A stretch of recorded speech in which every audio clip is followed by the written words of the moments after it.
What's up, guys? So what am I talking about today? Of course, this. Why would I not? Because, I spent shit ton of time working on it, and a stupid amount of money, but is probably the greatest business card that ever freaking existed. I don't know that anybody can say they got this damn thing that's got all this artwork in it. And the artwork, again, it's spectacular. If you have not picked it up, guys, it's badass. There is 60 some odd works of art outside, inside, and not a lot of people get to have themselves in this cartoonish kind of form, right?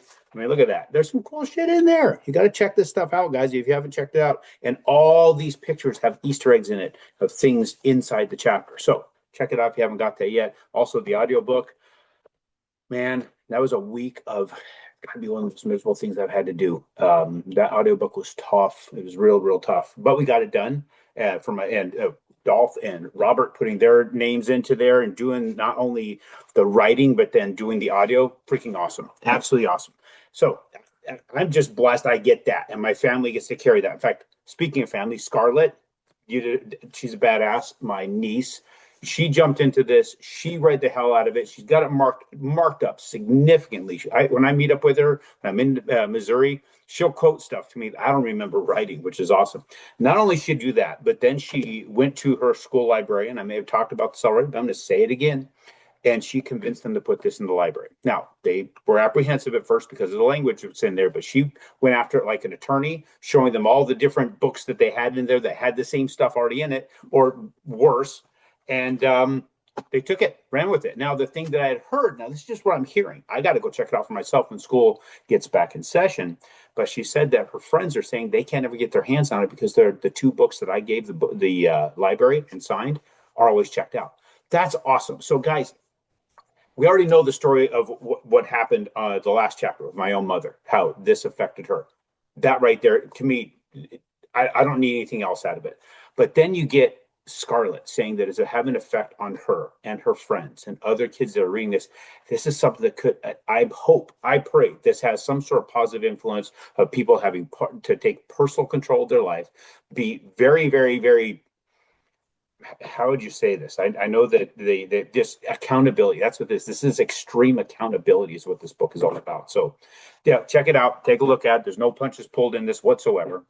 So also, now I'm going to talk about the book, but rates, because that's the one thing people keep asking, right? The one question that they try and qualify a lender. Guys, we don't control the rates. We just serve you what's available out there. So most people look at the mortgage rates today and say rates are too high, but they don't look at it from the right angle. They're not asking the right question. The question isn't what is my rate? The question is what am I buying control of with that money?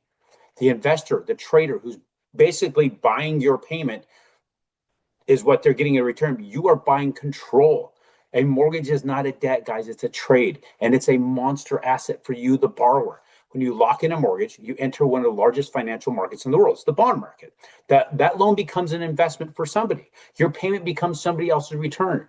Your debt becomes somebody else's asset. But you got to understand this. Their flat rate of return on the trade is your asset. They're only getting a specific amount every single month for 360 months. You control a hard asset that amortizes and appreciates with tax benefits. They get an inflation eroding flat return while you have an ever compounding return. This week was a perfect example of what the market thinks about their side of the trade. Mortgage bonds were improving as investors saw less inflation pressure because of agreements that are getting made overseas.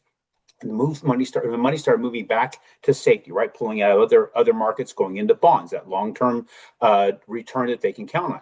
Then the Fed came out and spoke, right? We've got the new Fed chairman. He starts talking, the market listened to that. I'm like, oh shit. And they completely retraced where they were at, significantly overtook 4 days worth of gains. I'll show that here in a minute. So the investors looked at this potentially highly inflational. They looked at economic strength. They thought that, this is very uncertain for us. So if they're going to commit their money long term, they want a higher return from you. So mortgage-backed securities sold off. Those bond yields rose. The price of money adjusted. But here's what most people missed. The investor buying that bond is locking in a return. You're locking in control of an asset. Those are two different games. The investor is trying to protect their dollars. You're trying to control something that produces value and more dollars while those dollars lose purchasing power over time. Inflation changes the game.